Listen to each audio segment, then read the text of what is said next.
la période gréco-romaine, au moment où l'Église existait en ce moment-là, il y avait aussi cette pratique du sang, où on mettait une sorte de queue de cheval ou bien de papier dans du sang et on aspergeait comme ça.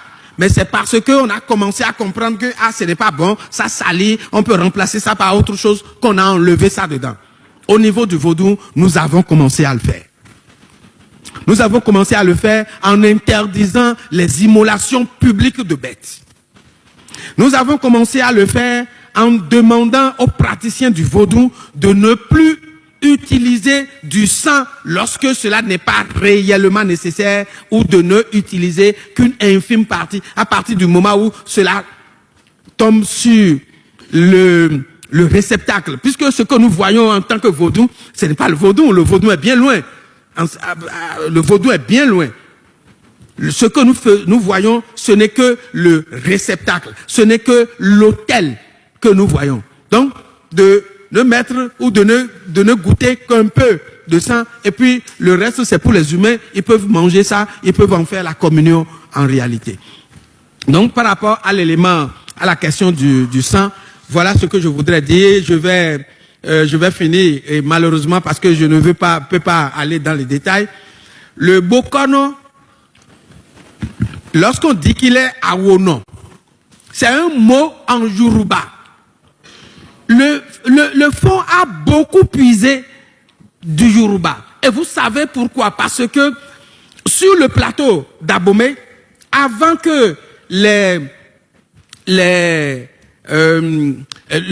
groupe qui est venu de Tado, en passant, les Agasouvi, merci de m'avoir passé le mot, le groupe ne vienne sur le plateau d'Abomey en passant par Alada pour aller là-bas, il y avait déjà les Guédévis sur le plateau d'Abomey.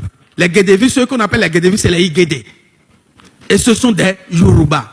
Et c'est ce mélange-là qui a fini par donner après la langue Fongbe que nous avons. Et lorsque vous regardez bien cette langue-là, il y a beaucoup d'emprunts ou bien il y a beaucoup de vestiges du Yoruba dans cette langue. Lorsqu'on dit que le bokono est awono, le mot est Yoruba. Awo, c'est le secret. C'est le père du secret. C'est ce mot-là que vous avez dans Babalao. Baba, c'est le père, c'est le patron. Awo, du secret. C'est le patron du secret. C'est en réalité celui qui a la grande connaissance. Donc, quand on dit le bokono est awono, de façon positive, il faut comprendre que c'est celui qui a la connaissance et le savoir. Mais lorsque on veut aller dans le sens négatif, le fond, disons, traduisant le mensonge par awo, le mensonge par awo, on dit le bokono est awono, c'est-à-dire le menteur. Mais en réalité, c'est le charlatan qu'on veut désigner là.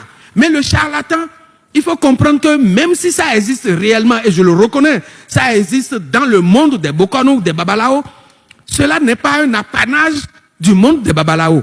Ça existe dans tous les corps. Il y a des prêtres charlatans, il y a des médecins charlatans, il y a des avocats charlatans, il y a des députés charlatans, c'est-à-dire des gens qui ne possèdent pas la connaissance réelle ou qui ne maîtrisent pas l'art qu'ils pratiquent, mais qui sont obligés d'escroquer, de mentir aux uns et aux autres pour pouvoir exister. C'est ceux-là qui sont des charlatans. Donc, il y a des avocats charlatans, en tout cas dans tous les corps, comme aussi parmi les bokono ou les babalao, il y a de réels charlatans.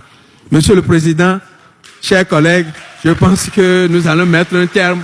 Je vous remercie et nous pourrons poursuivre les échanges au-delà de l'hémicycle. Il y a les différents ouvrages que j'ai pu produire sur la plupart de ces questions. Et il y a aussi le cabinet.